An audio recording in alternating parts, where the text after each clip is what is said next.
Though an imminent change is unlikely, many wonder if a transition to H2 isn't long off in farming.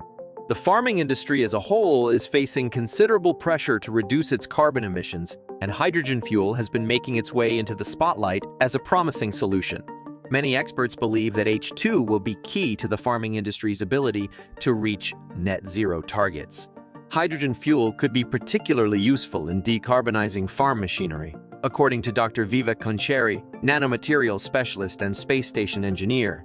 As cited in a recent Farmers Weekly report, Konchari's work at the Graphene Engineering Innovation Centre in Manchester, UK, is focused mainly on developing H2 storage systems for habitable space stations off Earth's surface.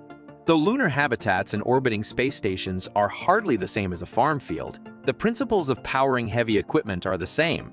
Konchari sees the promise of H2 for replacing combustion engines and slashing CO2 emissions, without also having to overcome the challenges associated with powering heavy vehicles and machinery with electric batteries.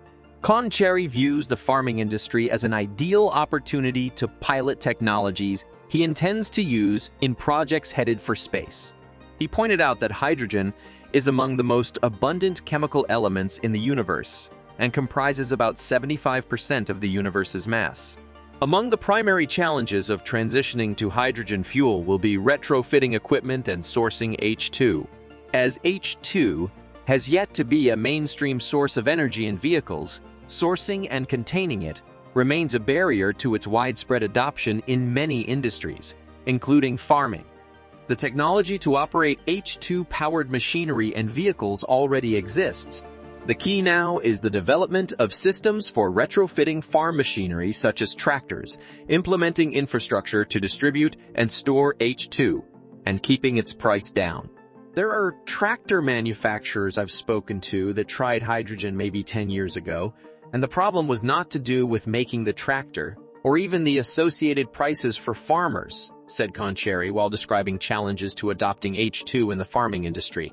The issue was about how the farmer can source the hydrogen to fuel the machine, and this is still the problem that we need to solve today. I'm Jake Martin, and that's it for now. Oh, and don't forget to hit subscribe and grab our newly updated ebook. The link is in the description.